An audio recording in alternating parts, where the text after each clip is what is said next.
और इस वक्त आगरा से खबर आ रही है जहां पर 3 लड़के डूब गए हैं, यमुना में नहाने गए थे और ये लड़के यहां पर डूबने से बताया जा रहा है कि 2 लड़कों का शव तो बरामद हो गया है, मौत हो गई है इनकी, जबकि एक लड़की की तलाश अभी भी चल रही है। गोताखोर यहां पर लगातार इस लड़की की तलाश में जुटे हुए हैं। थाना सिकंदरा इलाके का ये पूरा मामला बताया जा रहा है। तो आगरा में 3 लड़के की डूबने से बताया जा रहा है कि जिसमें से 2 लड़कों की मौत हो गई है, एक लड़के का अब तक पता नहीं चल पाया है, एक लड़के की तलाश लगातार गोताखोर कर रही है।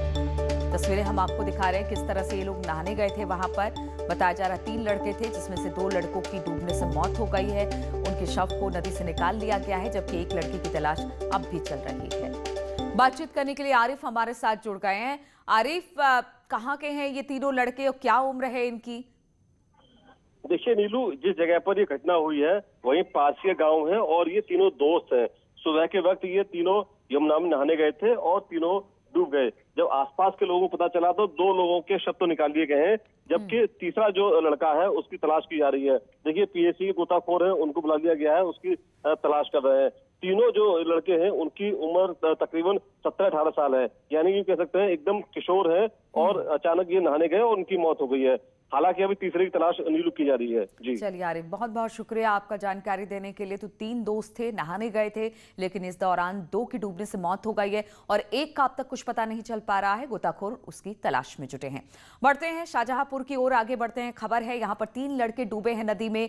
यहाँ भी तीनों लड़के, एक लड़के का शव यहाँ से निकाल लिया गया है। 2 लड़कों की तलाश में गोताखोर जुटी हुई है। पुलिस प्रशासन मौके पर पहुंच गई है। थाना खुदागंज के खिरिया गांव का बताया जा रहा है। तो जिस तरह से आगरा से खबर आई है, इसी तरह से आप शाहजहांपुर से भी खबर आई है जहां पर 3 लड़के नहाने गए थे, जिसमें से तीनों लड़के, एक लड़के का शव यहां से मिल गया है। बातचीत करने के लिए दीप श्रीवास्तव इस वक्त हमारे साथ जुड़ गए हैं। दीप, कहां की है ये घटना?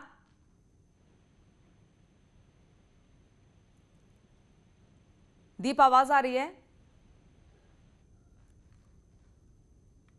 लगता है दीप तक हमारी आवाज नहीं पहुंच पा रही है। हम आपको बता दें शाहजहांपुर का पूरा मामला है जहां 3 लड़के नहाने गए थे।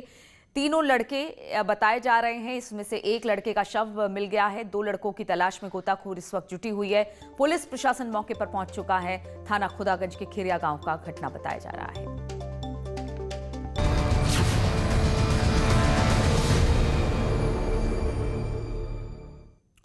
और अलीगढ़ में पुलिस को बड़ी सफलता हाथ लगी है। यहां पर अलीगढ़ शराब कांड में 1 लाख रुपए का इनामी ऋषि शर्मा अब पुलिस की गिरफ्त में है। पुलिस ने गिरफ्तार कर लिया है। ऋषि शर्मा की गिरफ्तारी की पुष्टि अलीगढ़ पुलिस ने कर दी है। एसएसपी कलानिधि नैथानी ने इस बात को बताया है कि अब ऋषि शर्मा की गिरफ्तारी हो गई है। अलीगढ़ पुलिस की कई टीमें लगी हुई थी लगातार ऋषि शर्मा की खोजबीन के लिए। अलीगढ़ पुलिस ने ऋषि शर्मा के ऊपर 50,000 का इनाम किया गया था, फिर इसे बढ़ाया गया था 75,000, फिर 1 लाख कर दिया गया, लेकिन लगातार पुलिस की गिरफ्त से ये बाहर था। लेकिन अब खबर ये मिल रही है कि ऋषि शर्मा को गिरफ्तार कर लिया गया है। अलीगढ़ शराब कांड में अब तक 40 लोगों की मौत की पुष्टि हो गई है, जबकि इसमें अब तक 41 लोगों की गिरफ्तारी की हुई है। तो जो शराब कांड का मुख्य आरोपी था ऋषि शर्मा, उसे गिरफ्तार कर लिया गया है। बड़ी सफलता अलीगढ़ पुलिस को मिली है, जिसमें 1 लाख के इनामी अपराधी ऋषि शर्मा को पुलिस द्वारा बुलंदशहर बॉर्डर के समीप से गिरफ्तार कर लिया गया है। यह भी विदित हो कि इसमें 50,000 के इनामी विपिन यादव को पूर्व में गिरफ्तार किया जा चुका है। इसके अलावा ऋषि शर्मा के भाई मुनीष शर्मा जो 25,000 का इनामिया था उसको, एवं अनिल चौधरी का साला जो नीरज चौधरी था जो भी 25,000 का इनामी था, उसको भी पुलिस द्वारा गिरफ्तार किया जा चुका है। तो तस्वीरें हम आपको दिखा रहे हैं किस तरह से बुलंदशहर के बॉर्डर से पुलिस बता रही है कि गिरफ्तार किया गया है ऋषि शर्मा को। तस्वीरें उस वक्त की जब ऋषि शर्मा को गिरफ्तार किया गया। लगातार पुलिस टीम बनाकर दबिश दे रही थी जगह जगह पर। पहले 50,000 का इनाम घोषित था, फिर उसके बाद 75,000 बढ़ाकर 1 लाख कर दिया गया था। मुख्य आरोपी है ये शराब कांड का और इसको लगातार पुलिस ढूंढ रही थी। 2 तस्वीरें इस वक्त हम आपको दिखा रहे हैं किस तरह से शराब कांड का मुख्य आरोपी ऋषि शर्मा गिरफ्तार कर लिया गया है और कल इसके जो प्रॉपर्टी थी उस पर बुलडोजर भी चलाया गया था। तो आज ऋषि शर्मा गिरफ्तार किया गया है। वहीं कल की बात की जाए तो प्रशासन ने जावा में उसके फार्म हाउस को जमींदोज कर दिया। ऋषि शर्मा ने सरकारी जमीन पर कब्जा कर 4 दीवारी करा दी थी, जिसको गिराकर प्रशासन ने इसे मुक्त कराया। पुलिस का दावा है कि ऋषि शर्मा के पास से 40 से 50 करोड़ की संपत्ति है और जांच के बाद आगे की कार्रवाई की जाएगी। तो लगातार ऋषि शर्मा पर पुलिस का शिकंजा कसता जा रहा है। अब पुलिस की गिरफ्त में है ऋषि शर्मा और उसकी बेनामी संपत्तियों को लेकर भी लगातार प्रशासन कार्रवाई कर रहा है। अलीगढ़ शराब कांड की बात की जाए तो 40 लोगों की इसमें मौत हो गई थी। बहुत सारे लोगों का विस्तृत रिपोर्ट अभी गया हुआ है कि किस तरह से इनकी मौत हुई है। इसी पर बातचीत करने के लिए प्रशांत कुमार अलीगढ़ से हमारे साथ जुड़ गए हैं। प्रशांत, एक लगातार अलीगढ़ पुलिस तलाश रही थी ऋषि शर्मा को और अब वो पुलिस के हत्थे चढ़ गया है। बताया जा रहा है कि बुलंदशहर बॉर्डर से इसे गिरफ्तार किया गया। किस तरह से सूचना के आधार पर पहुंची थी वहां पर पुलिस की टीम? जी बिल्कुल, देखिए नीलू, अब जो है आरोपी की गिरफ्तारी हो गई है। ऋषि शर्मा अब पुलिस की गिरफ्त में है और 1 लाख रुपए का ऋषि शर्मा पे इनाम घोषित था। बावजूद इसके पुलिस को लगातार चकमा देके ये फरार हो गया था, लेकिन आज अब पुलिस ने इसको अपनी हिरासत में लेकर पूछताछ शुरू कर दी है। अब तक 61 आरोपियों को पुलिस ने गिरफ्तार किया है और 61 आरोपियों को लगातार पूछताछ के बाद जेल भेजा जा रहा है। वहीं शराब पीने से जिन लोगों ने अपनी जान गंवाई है उन सभी लोगों को इंसाफ मिलेगा। साथ ही जिस तरीके से आरोपियों की लगातार गिरफ्तारी की जा रही है, वहीं बड़ा सवाल ये उठता है कि आखिर अब तक पुलिस ने इनके खिलाफ कार्रवाई क्यों नहीं की थी। इतनी बड़ी घटना होने के बाद ही पुलिस एक्शन में आई और उसके बाद लगातार ताबड़तोड़ कार्रवाइयां करने लगी और पुलिस ने आरोपियों की गिरफ्तारी के लिए पुलिस की 6 टीमों ने 5 राज्यों में दबिश दी थी और लगभग 200 दबिशों के बाद ऋषि शर्मा को गिरफ्तार कर पाया है। लेकिन बड़ा सवाल ये उठता है कि आखिर बिल्कुल, तो ऋषि शर्मा की गिरफ्तारी के बाद बहुत सारे खुलासे और होने वाले हैं। बहुत बहुत शुक्रिया आपका। और खबर लखनऊ से, जहां पर उत्तर प्रदेश बीजेपी प्रभारी राधा मोहन सिंह एक बार फिर से लखनऊ पहुंचे। आज सुबह 11 बजे राधा मोहन सिंह गवर्नर आनंदीबेन पटेल से मुलाकात करेंगे, यानी कुछ देर में मुलाकात उनकी शुरू हुई है कि नहीं हुई है। अनामिका इस वक्त और अधिक जानकारी के साथ जुड़ गई। अनामिका, राधा मोहन सिंह पहुंच गए क्या गवर्नर हाउस?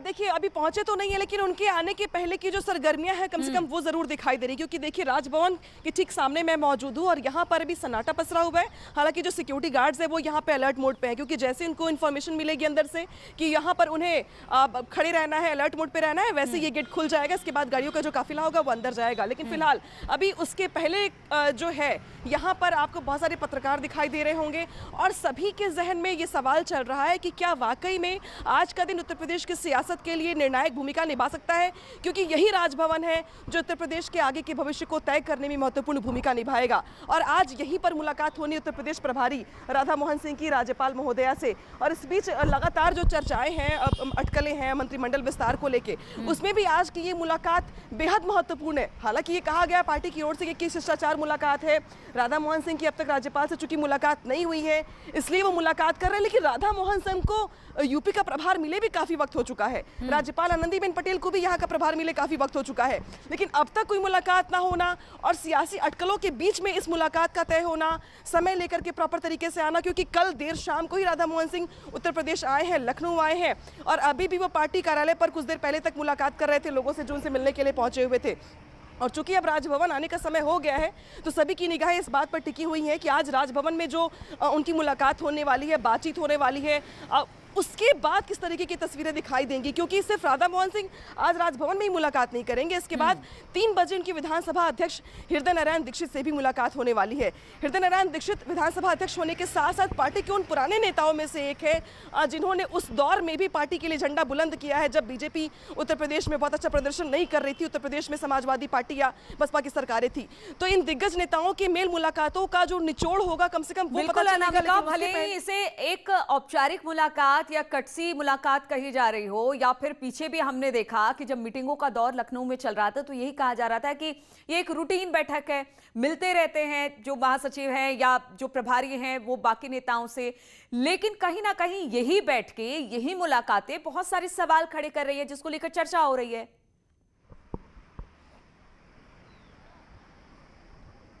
देखिए, मुलाकातें इसके पहले भी कई बार होती रही हैं, कई दौर में होती रही हैं। कोर कमेटी की बैठक अलग होती है, संगठन के पदाधिकारियों की बैठक अलग होती है, पंचायत के चुनाव को लेकर लगातार रणनीति बनाई जा रही है, जिला पंचायत अध्यक्ष के चुनाव को लेकर मुलाकातें हो रही हैं। लेकिन उन मुलाकातों में और ये जो मैराथन बैठकें हैं, कम से कम यूपी की सियासी रणनीति को लेकर, इनमें जमीन आसमान का फर्क है। और इस फर्क को समझना होगा कि जहां पर एक तरफ दिग्गज नेता, केंद्र के संगठन मंत्री उत्तर प्रदेश आते हैं, अलग अलग मंत्रियों से बातचीत करते हैं, इसके बाद वो दिल्ली जाते हैं, दिल्ली में कल जेपी नड्डा के साथ उनकी मुलाकात होती है, बातचीत होती है उत्तर प्रदेश को लेकर के। इसके बाद यूपी के प्रभारी राधा मोहन सिंह, जिनके ऊपर रिस्पांसिबिलिटी है उत्तर प्रदेश की, वो देर शाम दिल्ली में मुलाकात के बाद लखनऊ आते हैं। देर शाम उनकी मुलाकात, बातचीत प्रदेश अध्यक्ष सुनील बंसल समेत तमाम नेताओं के साथ होती है। उसके बाद उसी वक्त राजभवन में फोन करके समय मांगा जाता है, 11 बजे के लिए समय दिया जाता है राजभवन से। उसके बाद ये कहा जाता है कि मुलाकात इसके बाद हृदय नारायण दीक्षित से भी होगी। इस मुलाकात के बाद हालांकि राधा मोहन सिंह आज शाम फिर बिहार के लिए, मोतिहारी के लिए निकल जाएंगे, लेकिन आज शाम को उनके निकलने से पहले जो दिन भर का उनका कार्यक्रम रहने वाला है, जो शेड्यूल रहने वाला है, उस पर सभी की निगाहें टिकी हुई हैं। क्योंकि आज लखनऊ आकर के वो देर शाम को ही निकल जाएंगे, यानी कि वो सिर्फ और सिर्फ लखनऊ में आए हुए थे 2 मुलाकातों के लिए। इन 2 मुलाकातों में सबसे पहली मुलाकात जो राजभवन में होने वाली है, इस पर सभी की निगाहें, यानी कि कल वो दिल्ली से जब लखनऊ आए तो लखनऊ आने के बाद मात्र 24 घंटे के लिए वो लखनऊ में मौजूद हैं। कल शाम को आए थे, आज शाम को वो निकल जाएंगे। तो इस 24 घंटे में जो 2 बड़ी मुलाकातें हैं, इस पर गौर करना होगा, जिस पर सबसे बड़ी मुलाकात यहाँ पर होने वाली है। जाने से पहले, राधा मोहन सिंह के लखनऊ छोड़ने से पहले अब देखना होगा इन मुलाकातों के बाद क्या निकल के आता है और क्या वो इसको थोड़ा सा ब्रीफ करते हैं, मीडिया के सामने बताते हैं कि आखिर ये मुलाकात क्यों थी और इसका मकसद क्या था।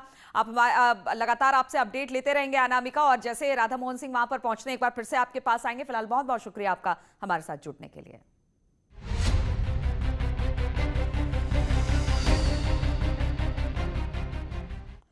और कोरोना की दूसरी लहर की रफ्तार जैसे जैसे धीमी पड़ती जा रही है, बीजेपी ने उत्तर प्रदेश के चुनावी विधानसभा चुनाव को अपनी चुनावी रणनीतियों पर तेजी से काम करना भी शुरू कर दिया है। बीजेपी उत्तर प्रदेश में संगठन के जरिए बूथ लेवल के हर विधायक की परफॉर्मेंस रिपोर्ट लेगी और विधायकों की परफॉर्मेंस रिपोर्ट 3 श्रेणियों में बांटी गई है।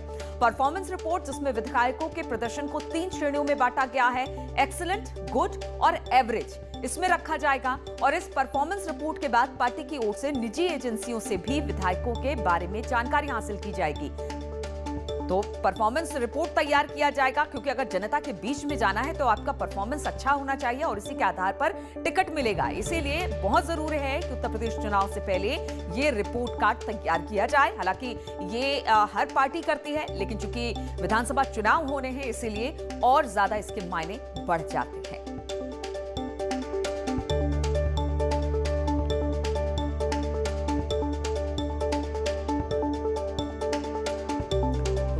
लेवल से लेकर जिला लेवल तक की ये परफॉर्मेंस रिपोर्ट तैयार की जाएगी। एक्सीलेंट, गुड और एवरेज के आधार पर ही देखा जाएगा कि किसने किसने अपने अपने क्षेत्रों में कौन सा काम किया है। और रुकेंगे छोटे से ब्रेक के लिए। आए हैं उत्तर प्रदेश में अब तक 17,000 एक्टिव केस है। 24 घंटे में हुए करीब 3 लाख टेस्ट, 5 करोड़ से ज्यादा टेस्ट करने वाला पहला राज्य उत्तर प्रदेश बन गया है। उत्तर प्रदेश में वैक्सीनेशन का आंकड़ा भी 2.23 करोड़ का बताया जा रहा है।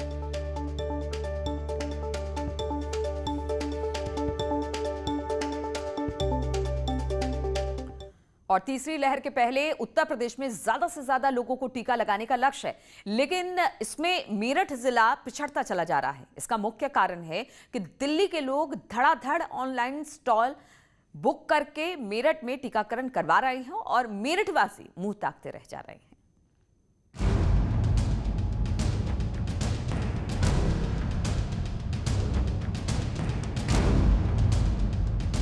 दूसरे जिलों की तरह मेरठ में भी आजकल 18 से 44 साल के बीच की उम्र के लोगों में टीकाकरण के लिए मारामारी है। लेकिन इससे पहले कि मेरठ वाले ऑनलाइन स्लॉट बुक करा पाएं, दिल्ली और हरियाणा वाले लोग धड़ाधड़ बुकिंग करा देते हैं और इससे मेरठ वाले लोग खुद को ठगा महसूस कर रहे हैं। जब आधार कार्ड उत्तर प्रदेश का नहीं होने पर टोका जाता है तो दिल्ली वाले हंगामा करने लग जाते हैं और इससे स्वास्थ्य विभाग भी परेशान है। बिल्कुल मेरठ के लोगों के लिए वैक्सीनेशन के लिए जो भी सुविधा हम प्रशासन के द्वारा दिया जाना चाहिए वो हम लोग देंगे। और जो जहां तक दूसरे राज्यों का प्रश्न है, हम लोग लगातार उनसे अनुरोध कर रहे हैं जो वर्तमान वैक्सीनेशन के संबंध में जो निर्देश है उसको हमें भी पूरी तरह से पालन करना होगा। प्रशासन ने फैसला किया है कि दिल्ली या दूसरे राज्य का आधार कार्ड होने पर वैक्सीनेशन के लिए मना कर दिया जाएगा, क्योंकि मेरठ को जो वैक्सीन की डोज मिली है वो मेरठ के लोगों के लिए है, इसीलिए टीकाकरण में पहले उन्हीं को प्राथमिकता दी जाएगी। दिल्ली और हरियाणा के लोग सेकेंड डोज कोवैक्सीन का लगाने के लिए आ रहे हैं। जो हमारे को डोज मिली है वैक्सीन की शासन से, ये यहाँ के लोकल लोगों के लिए है जिनको फर्स्ट डोज लग चुकी है कोवैक्सीन की, और शासन की तरफ से ये निर्देश है कि यहाँ के लोगों को प्राथमिकता दी जाए। अब देखिए, जब से हमारे यहाँ पर कोवैक्सीन की वैक्सीन लगनी शुरू हुई है, कोवैक्सीन में एक ऐसी वैक्सीन है जिसके अंदर पहली और दूसरी डोज के बीच में 28 दिन का अंतर है, और जबकि कोविशील्ड जो है उसके बीच में 3 से 4 महीने का अंतर है। तो प्रत्येक व्यक्ति ये चाहता है कि उसकी वैक्सीन जल्दी से जल्दी पूरी हो जाए, और ख़ास तौर से मेरे संज्ञान में आया है, जो मैंने लोगों से पूछा है, जो लाभार्थी आ रहे हैं उनकी शिकायतों से पूछा है, तो वो कह रहे हैं कि दिल्ली के अंदर कोवैक्सीन नहीं लग रही है और मेरठ के अंदर कोवैक्सीन लग रही है। दिल्ली और हरियाणा के लोगों को वैक्सीन लगवाने से मेरठ के लोगों को वैक्सीनेशन का परसेंट घट रहा है। प्रशासन सख्ती अपनाने के साथ इस समस्या को शासन तक पहुंचाने की बात भी कह रहा है। मेरठ से न्यूज़ 18 के लिए उमेश श्रीवास्तव की रिपोर्ट। और बांदा में एक अजीबोगरीब मामला देखने को मिला। यहां पर एसडीएम साहब ने महंत का फरमान जारी किया है। फरमान के मुताबिक जब वो भगवान का आधार कार्ड लाएगा तभी उसकी फसल सरकार खरीदेगी। क्या है पूरा मामला, आपको दिखाते हैं इस रिपोर्ट में।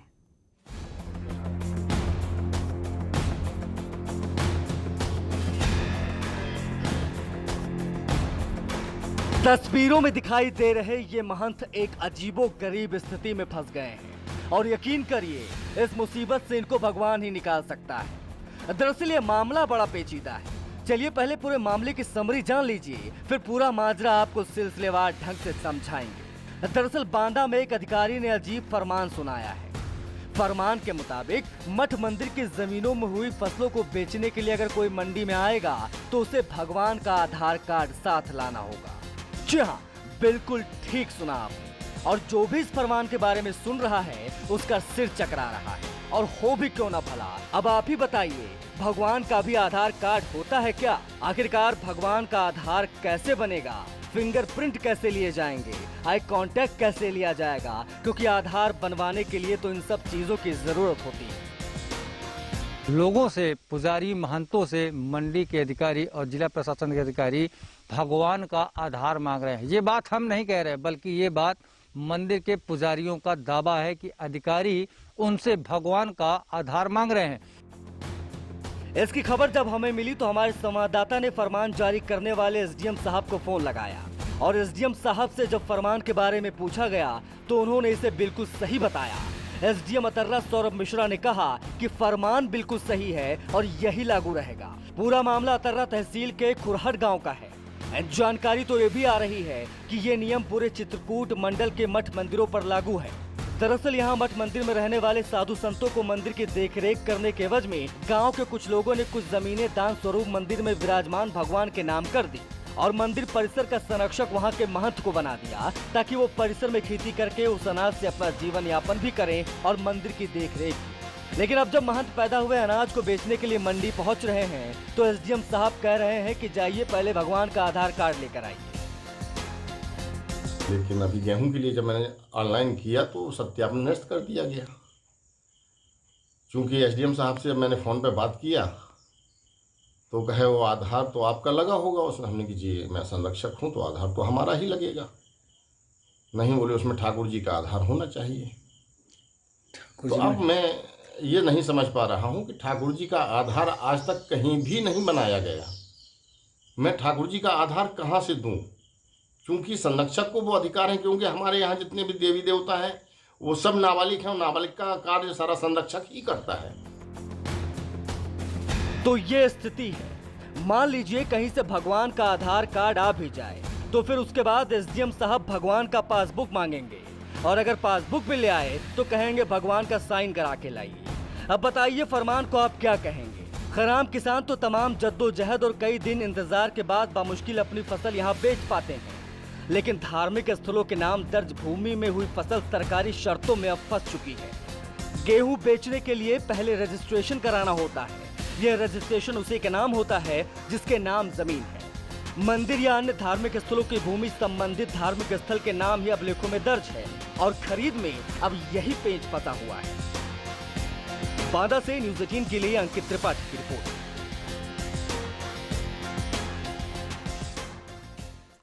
और नेटवर्क 18 ये सुनिश्चित करना चाहता है कि हर भारतीय को कोविड-19 का टीका मिले। टीकाकरण जागरूकता बढ़ाने के लिए नेटवर्क 18